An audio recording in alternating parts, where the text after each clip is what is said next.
और मैं रुद्र सेना का संस्थापक हूँ, क्षेत्र पंचायत सदस्य भी हूँ और प्रदेश का संगठन का सचिव भी हूँ। जॉन साहब बाबर 1967 में एसटी का दर्जा मिला।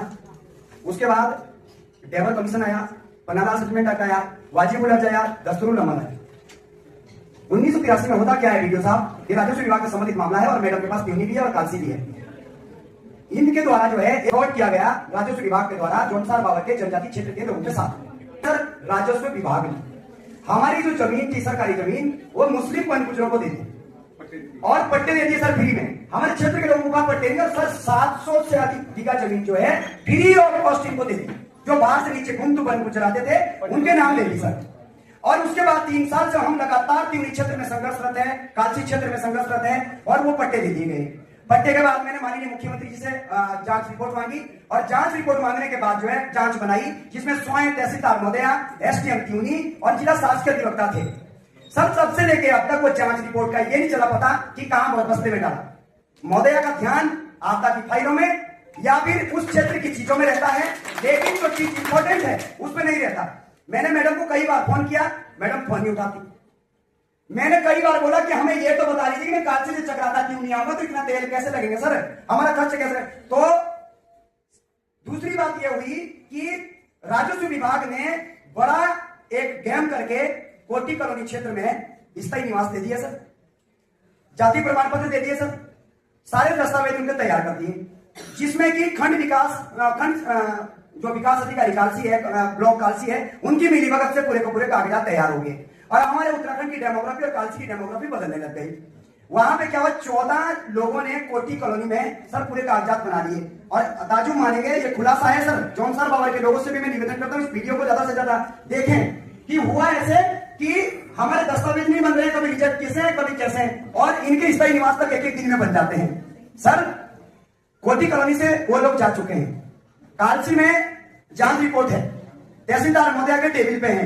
उसके बाद एक पत्र जो है ब्लॉक को आता है कि ब्लॉक में वो मनरेगा के कार्ड बनते हैं और मनरेगा के कार्ड में 1.5-2 लाख रुपए कोटी कॉलोनी से डलते हैं। वो बंदा तो रुड़की बैठा हुआ है, उसके हमें 1.5-2 लाख रुपए उसके मनरेगा के खाते में पैसे आ रहे हैं सर। इसके बाद क्या होता है कि हम जांच रिपोर्ट मांग रहे हैं, तत्काल इसकी निरस्तीकरण हो जाए। सर बीडीसी की पहली बैठक है, पिछले 6 महीने से मैं वेट कर रहा हूं इस प्रश्न का कि हमारे जॉन साहब बाबर की जमीनों को तत्काल वापस दिया जाए। यदि 1 महीने के अंदर अंदर ये हमारी पूरी जमीनें वापस नहीं मिलती तो सर उग्र आंदोलन करेंगे और निंदा प्रस्ताव अगले बैठक में भी पारित करेंगे। ये हमारा हनन है, अनुसूचित जनजाति क्षेत्र का हनन है। दूसरी बात सर, एक ग्राम पंचायत आती है मगरौली का एक तकल्टी जगह पड़ती है, उसमें कोई उनके पास कागज नहीं, कोई जमीन के कागज नहीं, कोई कुछ नहीं। उसके बाद सारे दस्तावेज उनके तहसील बना देती है, समझ नहीं आया कैसे बना देती है। उसके बाद जो है हरिपुर में भी इसी तरीके का मामला सामने आया है कि कई लोगों का मकान नहीं है और बना देते हैं। उसी के बाद तहसील विभाग सर सामने जो है जोगला पड़ता है, जोगला में 10-12 परिवार रहते हैं। वो 2008 मतलब 8-9 साल से यहाँ आए हैं, उनके सर वोटर कार्ड से लेके जाति प्रमाण पत्र तक बना दिए और सर वन विभाग के जमीन पे है वो, उनके पास कोई परमिट नहीं है, उनके पास सिर्फ 6 महीने का परमिट है, कोई जमीन नहीं है।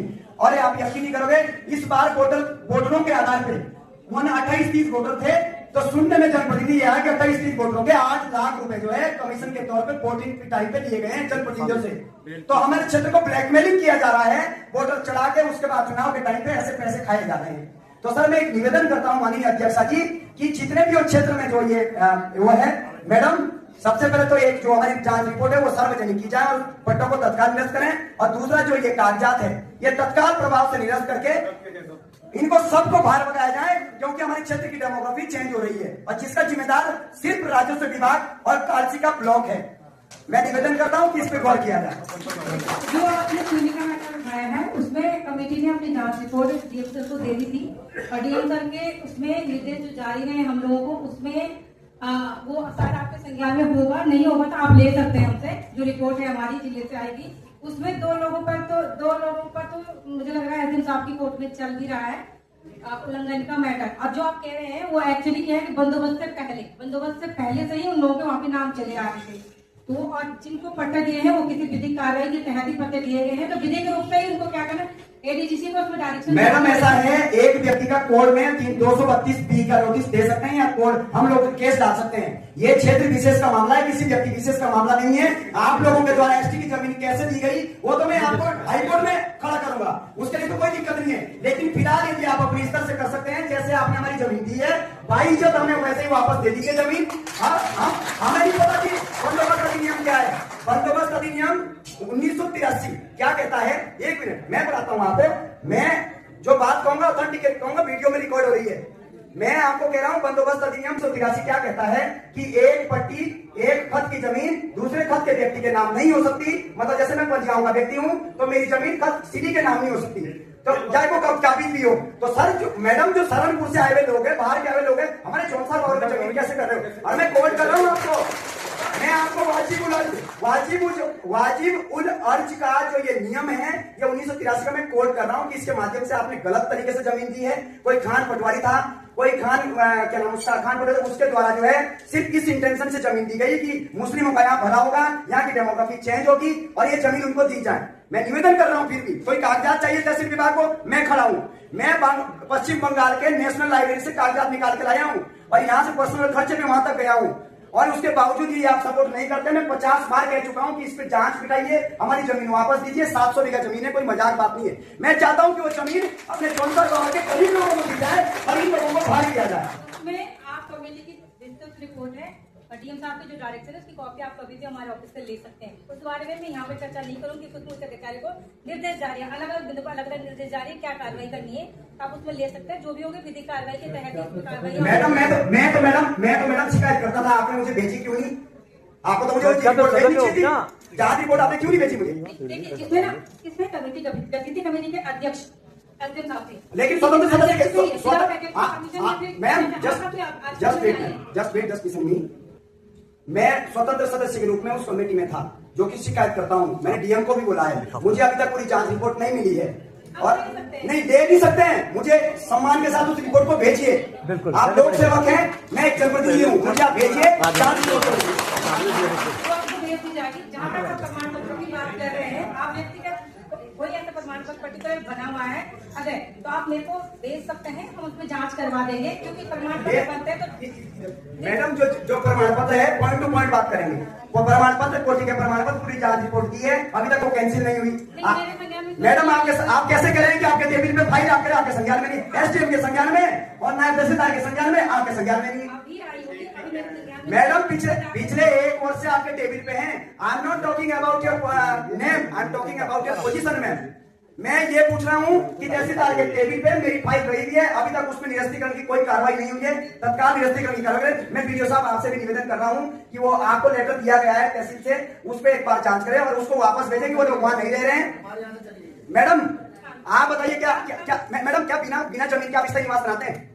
ग्राम पंचायत कोटी के 14 बीघे जमीन को कब्जा दिखाकर उस कागज को बनाया गया है। क्या मैं क्षेत्र पंचायत सदस्य ग्राम कोटी दे रखी है?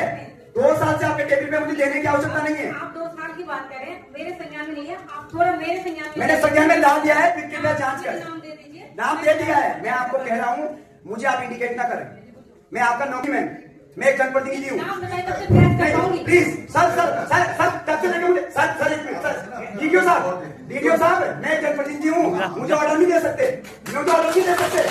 मैं नौकर नहीं हूँ सर, मैं लोक सेवक नहीं हूँ सर मुझे बार इसीलिए हरासमेंट किया गया है। आज मेरा पूरा समाज यहाँ बैठा हुआ है, मुझे कितना दर्द हो रहा है। 3 साल से मैं जांच कर रहा हूँ, नहीं सुन रहे। मैं आपको ये कह रहा हूँ कि आप ये गैर जिम्मेदाराना बयान ना दे कि मेरे संज्ञान में नहीं है। आप अपने अधिकारी से पूछिए, आपके टेबल पे पिछले 2 साल से फाइल रखी गई है जिसमें जांच रोकी गई है। नाम जानना चाहती नाम ग्राम पंचायत कोटी की जो जांच रिपोर्ट है वो फाइल आपके टेबल पे, आप पूछ लीजिएगा, एसडीएम से पूछिए। और अगर एक नहीं है तो एसडीएम को यहाँ भेजिए, आप बताइए। ठीक है, पूछ लीजिए। बाकी कोई और प्रमाण पत्र